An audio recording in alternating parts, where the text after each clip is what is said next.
పరమాత్మ శ్రీకృష్ణుల వారు జీవాత్మ అర్జునునికి పరమార్థతత్వం గురించి బోధిస్తున్నాడు. భగవదర్పణంతో కర్మ చేయమంటున్నాడు కర్మయోగం యొక్క చివరి దశలో. అలా కర్మ చేసినట్టయితే బంధాలలో ఇరుక్కునేటటువంటి పరిస్థితి ఉండదు, అహంకారము రాదు అని చెప్తున్నాడు. ఏ త్వేదభ్యసూయంతో నాను తిష్టంతి మే మతం సర్వజ్ఞాన విమూఢాంస్తాన్ విద్ధి నష్టానచేతసః. దీనినే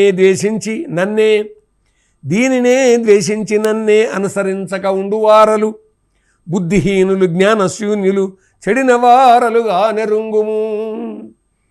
అంటే ఈ నిష్కామ క్రమయోగాన్ని, ఈ చెప్పేటటువంటి ఆధ్యాత్మిక తత్వాన్ని, పరమార్థ తత్వాన్ని, ఈ భగవదర్పణ భావాన్ని ఆశించక నేను చేసింది నాకే దక్కాలి అనేటటువంటి ఉద్దేశంతో ఈ తత్వాన్ని ఎవరైతే ద్వేషిస్తారో, నేను చెబుతున్నటువంటి దానిని ఎవరైతే అనుసరించరో, ఎందుకంటే ఇక్కడ బోధిస్తున్నది పరమాత్మ బోధ, గురుబోధ.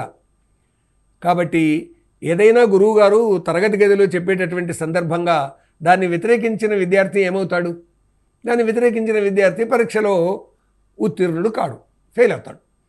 కాబట్టి దీనిని ద్వేషించి నన్నే అనుసరించక ఉండువారలు బుద్ధిహీనులు జ్ఞానశూన్యులు చెడిన వారలుగా నెరుంగుము. లోకార్పణం చేయడానికి ఇష్టపడక నాకే కావాలి, అంతా నాకే చెందాలి అనేటటువంటి భావన కలిగి ఉన్నటువంటి వాళ్ళు బుద్ధిహీనులు జ్ఞానశూన్యులు. అంటే బుద్ధి ఉండదు, జ్ఞానం అసలే ఉండదు. కాబట్టి వాళ్ళు బుద్ధిహీనులు జ్ఞానశూన్యులై చెడిపోయినటువంటి వాళ్ళుగా నువ్వు గుర్తుపెట్టుకో. ఎవరు భగవదర్పణం చేయకుండా పనిచేస్తారో వాళ్ళు బుద్ధిహీనులు, వాళ్ళు చెడినటువంటి వారు అని. కాబట్టి మనకు అహంకారం పెరగకూడదు అంటే, నిరాడంబరంగా ఉండాలి అనుకుంటే, అధికార పీఠం కొరకే నేను ఈ పని చేస్తున్నాను అనేటటువంటి భావనకు దూరంగా ఉండాలనుకుంటే, తానలో ఇగో అనేటటువంటిది ఏమాత్రం ఉండకుండా నేను చేస్తున్నటువంటి ఈ పని ఈ లోకం కొరకే అనే భావన ఉండాలి. లోకేశ్వరుని కొరకే, లోకం కొరకు అంటే అనేది ఉండాలి. అందువల్ల జ్ఞానులు సరిగ్గా నడుస్తారు. ఆ జ్ఞానులు నడిచే మార్గంలో నడువు నీవు కూడా అని కృష్ణ పరమాత్మ అర్జునుడికి చెప్తూ, సదృశం చేష్టతే స్వస్యాః ప్రకృతిర్జ్ఞానవానపి ప్రకృతిం యాంతి భూతాని నిగ్రహ కిం కరిష్యతి. జ్ఞాని తనదగు ప్రకృతికి అనుగుణముగానే నడచుచు ప్రాణులేమో తమదు ప్రకృతిని అనుసరించును నిగ్రహంబిక ఏమి చేయును.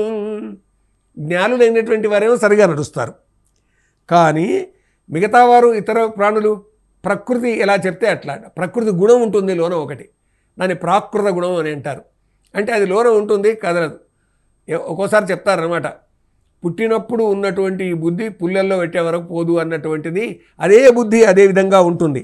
తమదు ప్రకృతిని వాళ్ళు అనుసరిస్తారు. ఇక నిగ్రహంబిక ఏమి చేస్తుంది?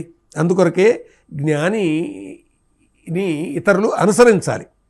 అందరూ తమ ప్రకృతిని అనుసరిస్తారు, కానీ ఆ ప్రకృతి ఏదైతే తమలో ఉందో దాన్ని వదిలిపెట్టేసేసి జ్ఞాని ఏ మార్గంలో నడిచినాడో ఆ మార్గంలో నడవాలి అంటున్నాడు కృష్ణ పరమాత్మ. అంతేగాక ఇంద్రియస్యేంద్రియస్యార్థే రాగద్వేషౌ వ్యవస్థితౌ తయోర్నవశమా గచ్చేత్ తవ్యస్య పరిపంధినౌ.